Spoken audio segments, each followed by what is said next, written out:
कैसे हैं आप लोग। स्वागत है आपका शेयर बाजार ज्ञान की एक और वीडियो में। और आज इस वीडियो में हम बात करने वाले हैं अगले हफ्ते आने वाले फेडरल रिजर्व की मीटिंग के आउटकम के बारे में। तो जैसा आप लोगों को मालूम है कि वेडनेसडे 2 नवंबर दोपहर को 2 बजे फेडरल रिजर्व अपना मीटिंग का आउटकम बताएंगे और आने वाले रेट रेट हाइक जो होना है वो कितना रेट हाइक होगा उसके बारे में आउटकम होने वाला है। तो बहुत इंपॉर्टेंट डे है, बहुत बड़ा इवेंट है और इसका कैसा इम्पैक्ट पड़ेगा मार्केट्स के ऊपर में ओवरऑल। साथ ही साथ में इस वीडियो में आपको डाउ जोन्स और निफ्टी दोनों का एनालिसिस करके बताऊंगा कि कैसा इम्पैक्ट इसके अंदर में पड़ सकता है। तो अगर आप लोग चैनल पे नए हो तो चैनल को प्लीज सब्सक्राइब कर लीजिए ताकि रोज आने वाली वीडियोस आपको लगातार मिलती रहे।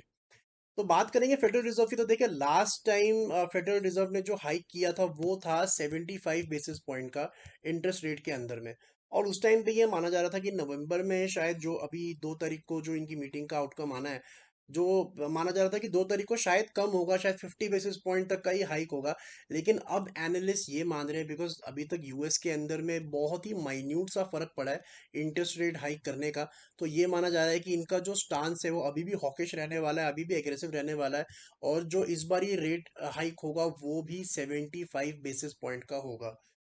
प्रॉब्लम ये नहीं है, प्रॉब्लम ये है कि इसके बाद में एक और मीटिंग है दिसंबर के अंदर में। और पहले ये माना जा रहा था कि दिसंबर में शायद सिर्फ एक क्वार्टर मतलब 25 बेसिस पॉइंट का हाइक होगा। लेकिन अब एनालिस्ट ये मान रहे हैं कि इस मीटिंग के बाद में दिसंबर में भी 50 to 75 बेसिस का एक और हाइक हो सकता है। फॉर द रिकॉर्ड, मार्च से लेके अभी तक टोटल हाइक्स अगर नवंबर में ये जो वेडनेसडे को मीटिंग है अगर ये 75 बेसिस पॉइंट और बढ़ा देते हैं तो अभी तक 375 बेसिस पॉइंट का एक हाइक हो जाएगा, जो कि रिकॉर्ड है। 1980 के बाद में ऐसा कभी भी नहीं हुआ है।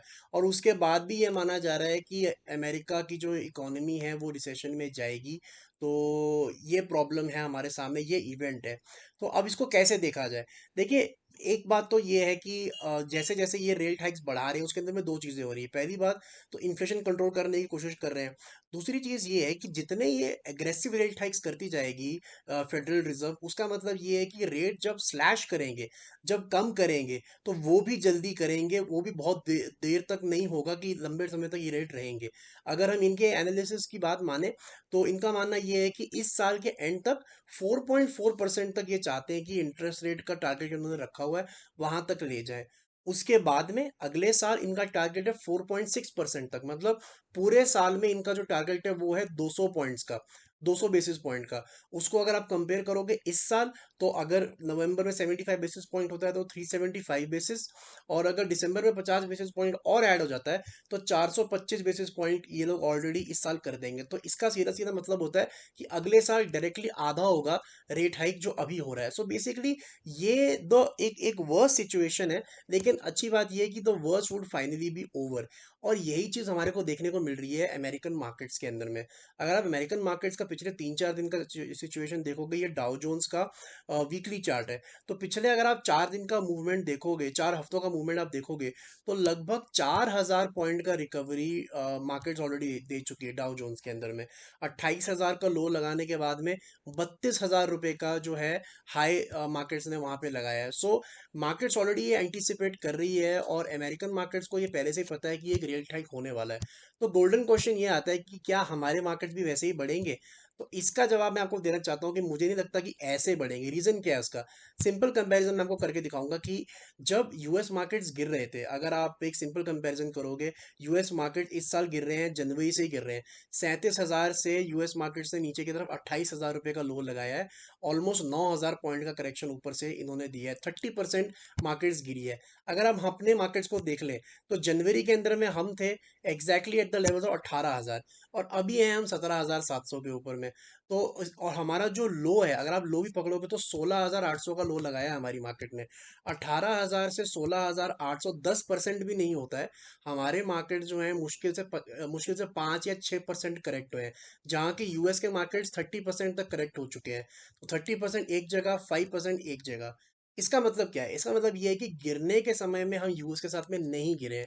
तो अब जब यूएस रिकवर कर रहा है तो उसका मतलब क्या है कि सवाल ये आता है कि क्या हम उस हिसाब से बढ़ेंगे? तो मुझे नहीं लगता कि उस हिसाब से बढ़ेंगे। सिंपल उसका लॉजिक ये है कि अगर आप, जैसे मैंने बताया कि डाउ जोन्स को अगर आप पिछले 4 हफ्तों में देखोगे तो 4,000 पॉइंट का रिकवरी है, राइट? और अगर उसी एंगल से आप हमारे मार्केट्स को देखोगे तो हमारे मार्केट्स में पिछले 4 हफ्तों में क्या हुआ है, आप इससे समझ सकते हैं कि आगे जाके क्या इम्पैक्ट पड़ेगा। 4 हफ्ते पहले हम 17,000 पे थे और अभी हम 17,786 पे हैं। तो लगभग 800 पॉइंट से भी कम, अगर रफली हम मान लें तो 800 पॉइंट का हमारे को गेन हुआ है पिछले 4 हफ्ते के अंदर में, वहीं जहाँ 4,000 पॉइंट डाउ जोन्स बढ़ा है। इसका मतलब क्या है कि 1/5, एक 1/5 इसका जो हमारा तेजी है वहां पे हमारे पास में आया है, जो उनके तेजी आया है 4,000 पॉइंट का, वो हमारे यहाँ पे आया, तो 20% बढ़े हम बेसिकली। सो आई थिंक बहुत ज़्यादा इम्पैक्ट अगर अमेरिका मार्केट्स बढ़ते हैं यहाँ से तो हमारे मार्केट पे नहीं होने वाला। ऑफ कोर्स फेडरल रिजर्व अगर और रेट हाइक करता है तो डेफिनेटली आगे जाने के लिए प्रॉब्लम ज़रूर होगा मार्केट्स को।